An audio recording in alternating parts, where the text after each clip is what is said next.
On stage, audiences usually remember the one who stands out front, the one who sings the highest, the one who takes a step forward when the spotlight comes down. But there are voices that never step forward and yet still keep the entire stage from collapsing.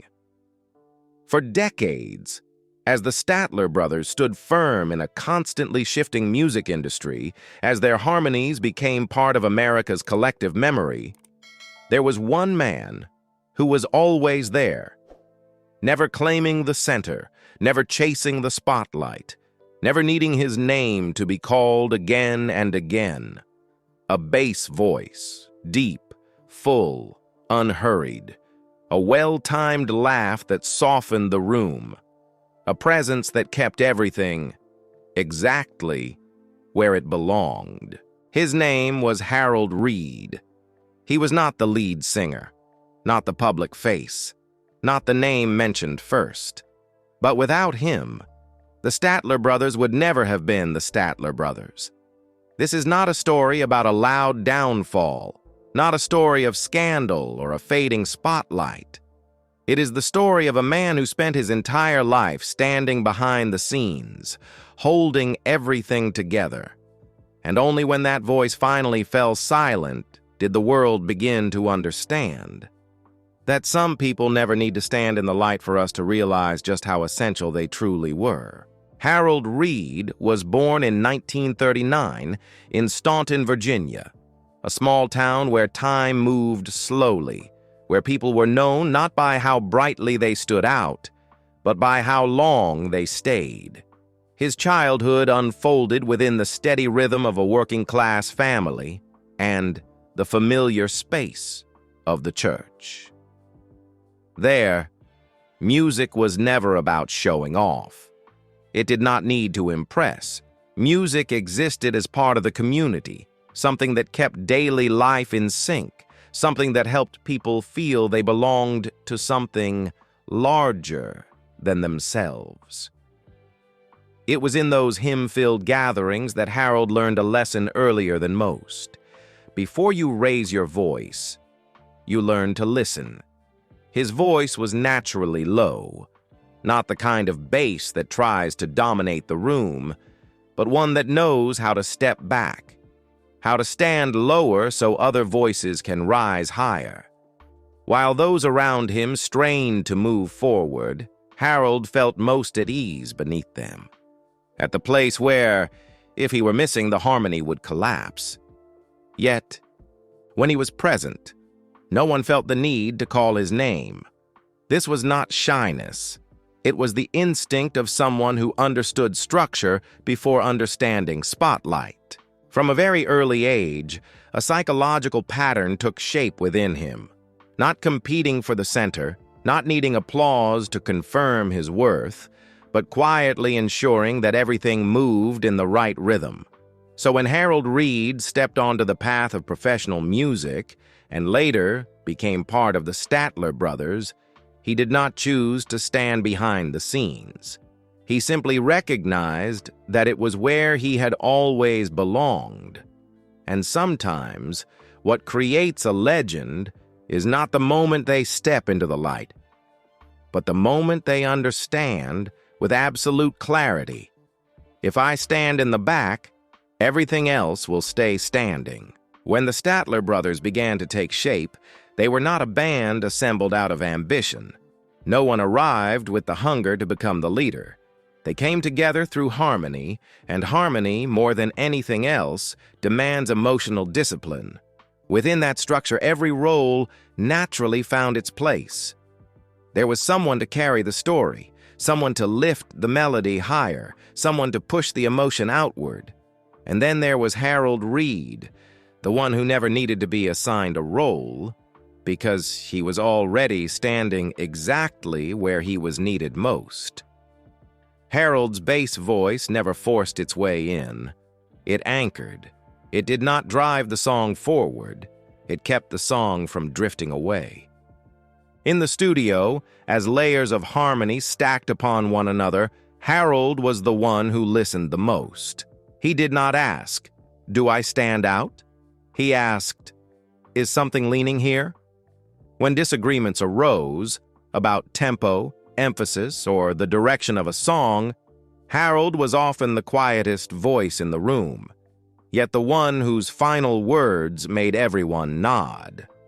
It was a rare psychological role within a creative collective, the one who maintains inner order rather than chasing outward victory.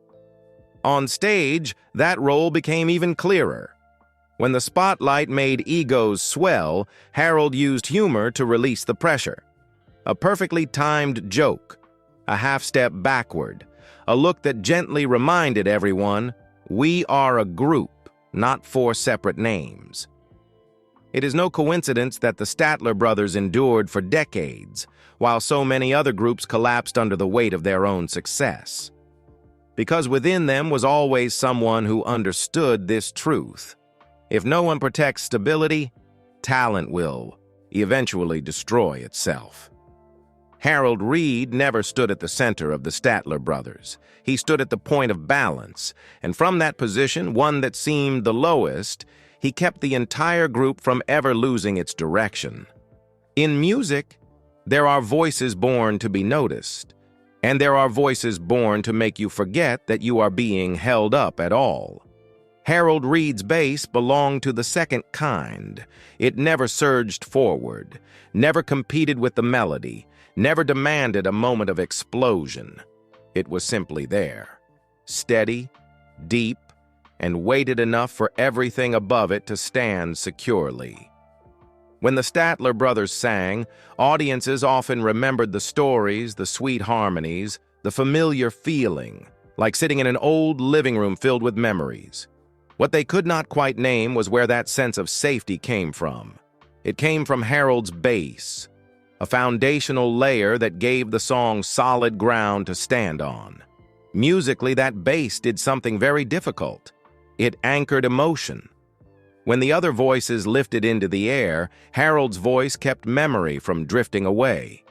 When songs spoke of the past, of childhood, of a simpler America, it was that low register that made listeners believe these things had truly existed.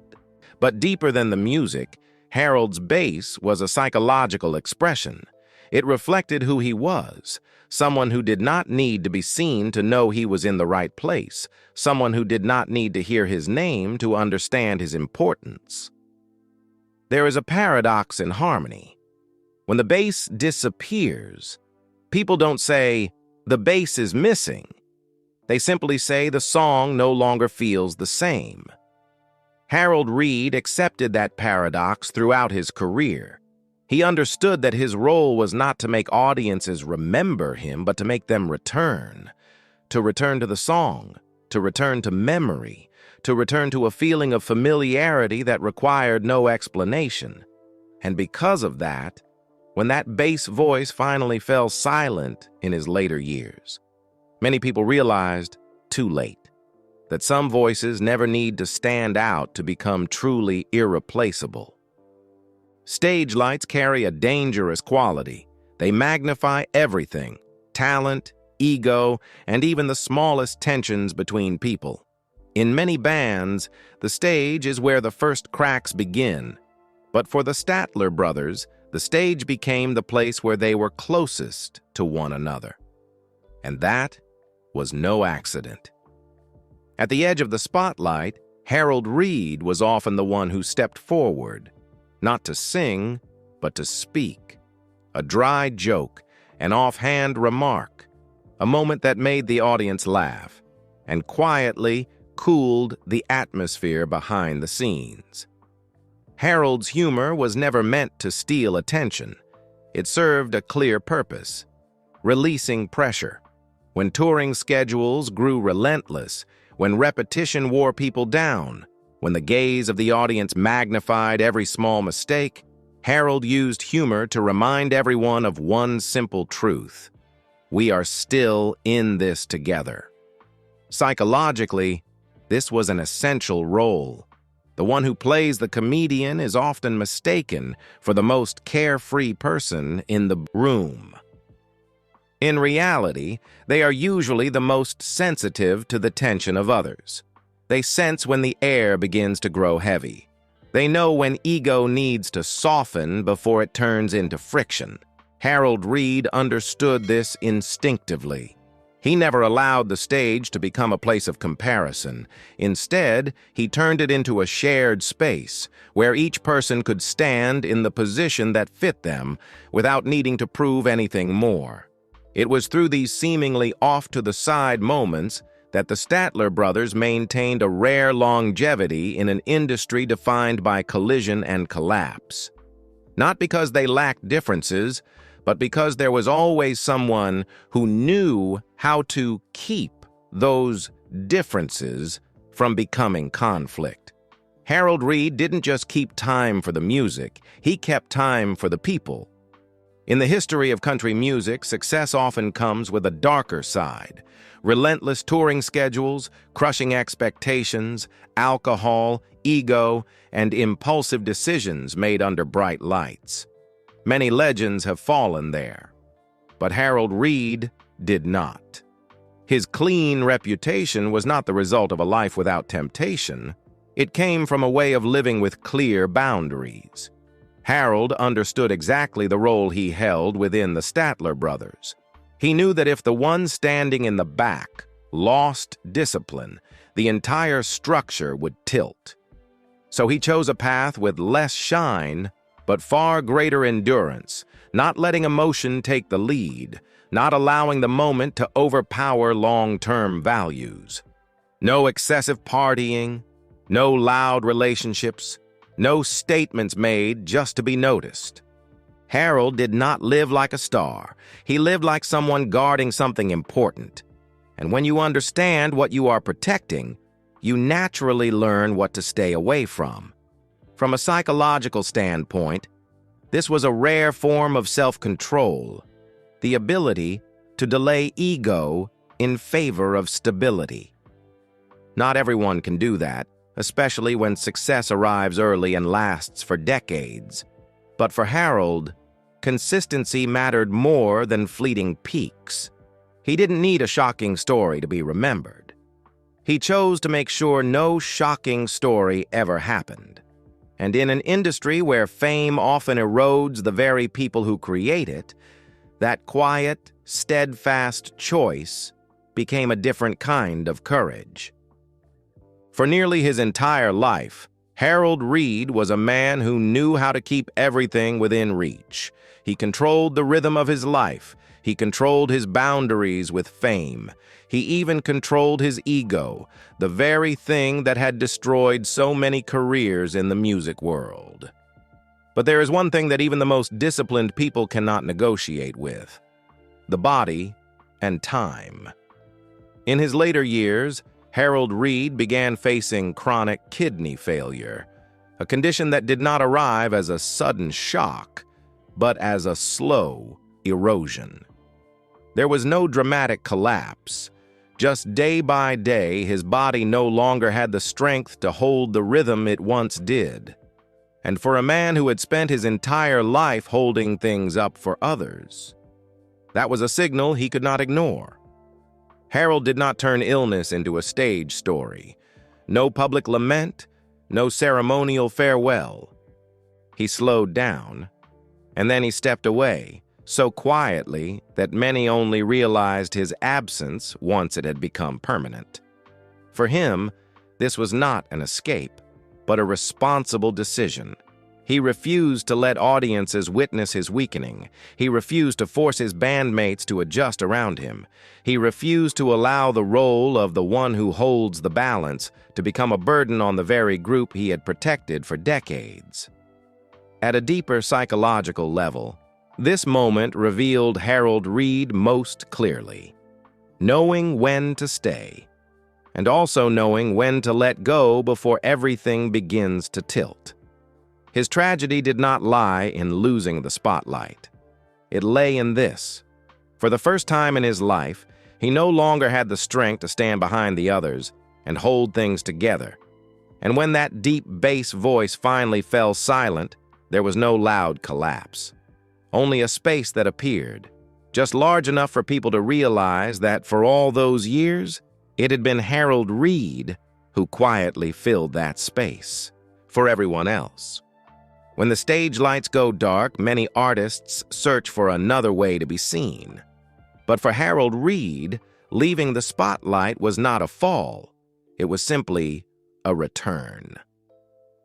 In the years after he stopped performing, Harold lived a life that mirrored the rhythm he had carried throughout his career.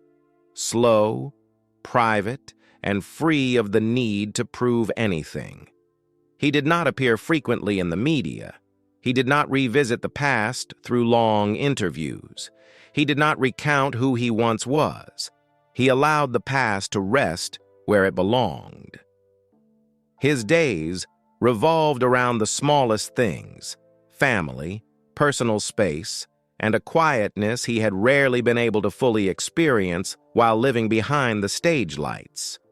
For someone who had never sought attention, no longer receiving it was not a loss. It was a familiar state.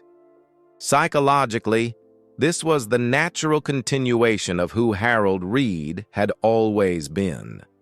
A man who spent his life as the foundation does not leave emptiness when the foundation is complete. His absence did not mean void, it meant completion. He did not need to return to reaffirm his worth. He did not need a final farewell to be remembered. And it was during this period that people began to more clearly understand his true role within the Statler Brothers. Harold's absence did not create a loud gap.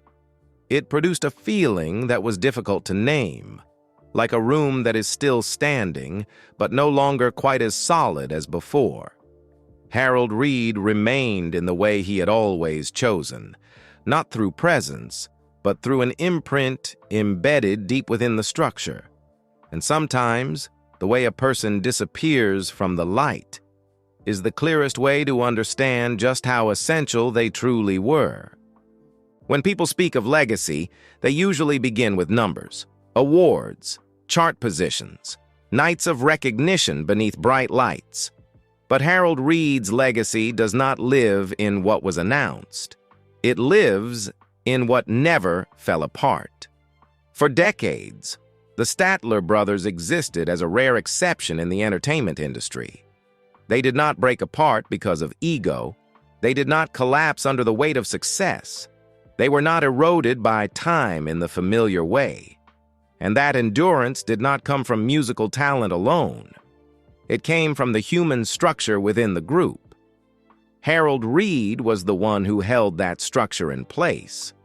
Not through authority, not through declarations, but through a steadiness so constant that others grew accustomed to leaning on it without ever needing to name it. Harold's greatest legacy is a model of character rarely seen in popular music, the understanding that value does not have to stand at the center, that some careers do not need a final crescendo, and that standing behind does not mean fading away. His bass voice became part of America's musical memory, not a memory that overwhelms, but one deep enough to endure. It made songs not just heard, but believed in their stories, believed in their emotions, believed that certain simple things once truly existed. For the artists who came after him, Harold Reid left behind an unwritten lesson. If no one protects stability, talent, no matter how brilliant, will eventually tilt under its own weight. That legacy does not need to be repeated through monuments or ceremonies. It continues to live each time someone hears a harmony and feels that everything is standing exactly where it should be. Harold Reid's story does not end with a final round of applause. It settles, just as he chose to live most of his life. No need for another peak to prove anything. No need for a comeback to be remembered. Harold Reid had gone far enough to understand this. There are people who do not need to remain under the spotlight to know who they are. He once stood where many spend a lifetime dreaming of reaching.